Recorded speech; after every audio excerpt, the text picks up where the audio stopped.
Super ఎలినోవా ఈవేళ ప్రపంచాన్ని అంతటినీ కూడా కరువు భయపెడుతున్నటువంటి పరిస్థితి మనందరం కూడా చూస్తూ ఉన్నాం. ఇటువంటి స్థితిలో ప్రతి నీటి బిందువును కూడా ఒడిసి పట్టి పొదుపు చేసుకుని ఆఖరి ఎకరం చేరేంత వరకు మనందరం కూడా బాధ్యత తీసుకోవాల్సిన అవసరం ఉంది. ఆ సూపర్ ఎలినోవా ఎఫెక్టు ఎక్కడో ప్రపంచంలోనే కాదు, మన గోదావరి జిల్లాల్లో కూడా మనం కూడా చూస్తూ ఉన్నాం. ఈరోజు జూలై 17వ తేదీ వచ్చింది. ఇప్పటికీ ఎక్కడ కూడా ఒక చుక్క వర్షం పడినటువంటి పరిస్థితి మన ప్రాంతంలోనే మనందరం కూడా చూస్తున్నటువంటి స్థితి. దానికి ఉదాహరణ ఈరోజు గోదావరి పరివాహక ప్రాంతం కూడా. ఈవేళ నిపుణులు, నీటి రంగ నిపుణులు చెప్తూ ఉన్నారు, 70 సంవత్సరాల గోదావరి చరిత్రలో జూలై 17వ తారీఖున ఈ యొక్క 15,000, 16,000 క్యూసిక్లు రావడం అనేది మొదటిసారి. ఎందుకంటే ఈ జూలై 15వ తేదీ వచ్చిందంటే 1,02,00,000 క్యూసిక్ల నీరు గోదావరి నుంచి వచ్చేది. ఈ జూలై నెలలో కూడా గోదావరి నుంచి ఇన్ఫ్లో రాకపోవడంతో ఈవేళ సీలేరు నుంచి కూడా నీళ్లు తీసుకుంటూ ఉన్నాం. ఎప్పుడూ కూడా మార్చి, ఏప్రిల్లో ఆఖరి టైంలో రబీలో వాడుకునేవాళ్ళు సీలేరు నీరు.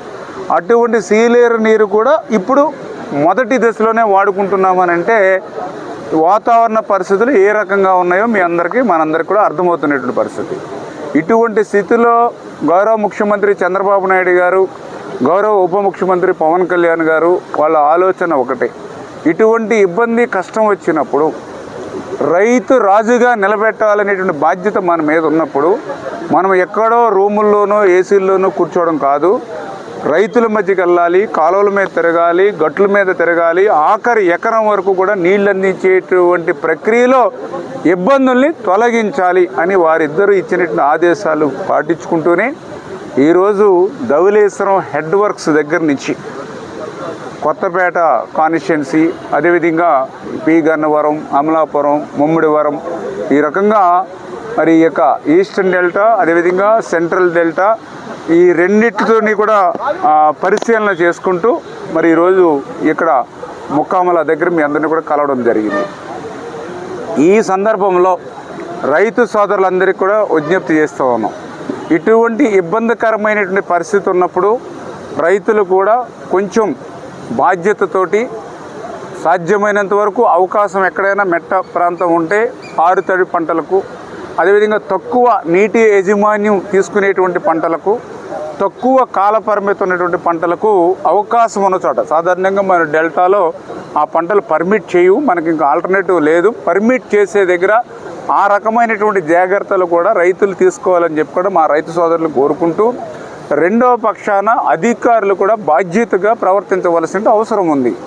ఇటువంటి క్రూషియల్ టైంలో ఇరిగేషన్ డిపార్ట్మెంట్ కానీ, రెవెన్యూ డిపార్ట్మెంట్ కానీ, అగ్రికల్చర్ డిపార్ట్మెంట్ కానీ కోఆర్డినేషన్ చేసుకొని ఈ కెనాల్స్ పైన ఇప్పుడే నేను చూశాను, మోటార్ సైకిల్ మీద వస్తూ ఉన్న 70-80 కిలోమీటర్ల నుంచి నేను మోటార్ సైకిల్ మీద తిరుగుతూ ఉన్న ఇవాళ ఉదయం 7 గంటల నుంచి.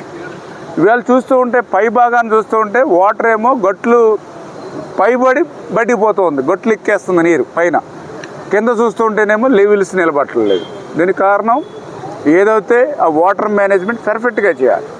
అందులో ముఖ్యంగా మనం ఓఎండ్ఎం కూడా మనం ఇచ్చాం, కాలువలు కానీ, డ్రైన్స్ కానీ, ఈ వీడ్ రిమూవల్కి కానీ, అదేవిధంగా అక్కడక్కడ బాగా మేజర్ ఉంటే డీసిల్టింగ్ ఇచ్చాం. కానీ ఆ పనులు కూడా ఇంకా పెద్దగా 100% ఇక్కడ నిర్వహించినటువంటి పరిస్థితి నాకు కూడా కనపడలా. అందుకే ఇప్పుడు కలెక్టర్ గారితో కూడా మాట్లాడడం జరిగింది, కొంచెం కలెక్టర్స్ కూడా బాధ్యత తీసుకుని రెవెన్యూ కూడా ఇటు ఇరిగేషన్ని, ఇటు నీటి సంఘాల వారిని, అటు అగ్రికల్చర్ని, రెవెన్యూ తహసీల్దార్స్ ఇంక్లూడింగ్ విఆర్ఓ దాకా కూడా ఇంక్లూడ్ చేసి ఏదైనా వంతులు వారి విధానం పెట్టుకున్నా కూడా సమర్థవంతంగా నీటి యాజమాన్యాన్ని పాటించేటువంటి బాధ్యత ఆ జిల్లాలో కలెక్టర్స్ కూడా తీసుకోవాలని చెప్పి ఇప్పుడే కలెక్టర్ గారితో మాట్లాడడం జరిగింది. ఇప్పుడు ఈ యొక్క పర్యవేక్షణ అమలాపురం అయిన తర్వాత ఇప్పుడు కలెక్టరేట్ ఆఫీస్లో కూడా రివ్యూ కార్యక్రమం కూడా పెట్టుకున్నాం. ఖచ్చితంగా అధికారులు కూడా స్పష్టమైనటువంటి ఆదేశాలు, ఇప్పుడే ఈ ముక్కామల దిగువన ఏదైతే రోడ్డు వర్క్స్కి సంబంధించి సీసీ వాల్ నిర్మాణం చేస్తూ కాలువలు వచ్చినా కూడా పనులు పూర్తి చేయక రైతులకి ఇబ్బంది పెట్టేటువంటి కార్యక్రమం తీసుకున్నారు. మరి ఇటువంటి కార్యక్రమం తీసుకున్నప్పుడు ఇమ్మీడియట్లీ ఆ ఇరిగేషన్ కానీ ఆ ఇరిగేషన్ కనుక స్పందించకపోతే మరి అధికారులు ఉన్నతాధికారులు కలెక్టర్స్ కానీ స్పందించి క్లియర్ చేయాలి. కానీ దురదృష్టం అది క్లియర్ చేయకపోవడం వల్ల ఈవేళ రైతుల్లో కూడా బాధ ఆవేదన కూడా ఉంది.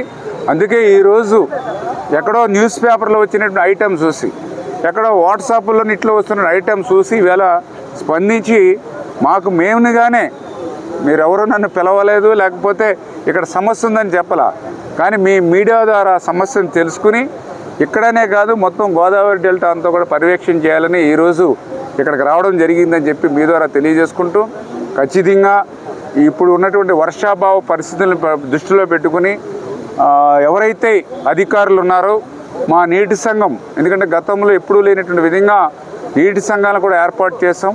వాళ్ళు కూడా బాధ్యతగా సమన్వయం చేసుకుని పగలు రాత్రి అనేటువంటి తేడా లేకుండా మా అధికారులకు కూడా స్పష్టంగా చెప్పాం. ఇరిగేషన్ డిపార్ట్మెంట్ కూడా చెప్పాం, అలాగే రెవెన్యూ కూడా ఇప్పుడు కలెక్టర్ గారు కూడా ఆదేశాలు ఇస్తాం. ఖచ్చితంగా 24 గంటలు కాలువల మీద గట్ల మీద చాలా గట్ల మీద తిరుగుతూ ఆఖరి ఎకరం వరకు వచ్చేటువంటి ప్రతి నీటిని కూడా పంపించవలసినటువంటి బాధ్యత, రైతుల్ని ఎడ్యుకేట్ చేయవలసిన బాధ్యత అధికారుల మీద ఉంది. ఎక్కడైనా అధికారులు అటువంటి పనులు చేయడంలో నిర్లక్ష్యం వహిస్తే వాళ్ళ మీద కఠినంగా కూడా చర్యలు కూడా తీసుకోబడతామని చెప్పి కూడా వాళ్ళని కూడా హెచ్చరిస్తూ, ఎందుకంటే రైతే రాజు, ఇది రైతు ప్రభుత్వం, ఈ వ్యవసాయాన్ని కాపాడుకోవాలనేటువంటి పని చేసేటువంటి ప్రభుత్వం, ఈ ప్రభుత్వానికి అందరూ కూడా తోడ్పాటును అందించాలని చెప్పి మీ ద్వారా అందరినీ కూడా కోరుకుంటూ ఉన్నాం.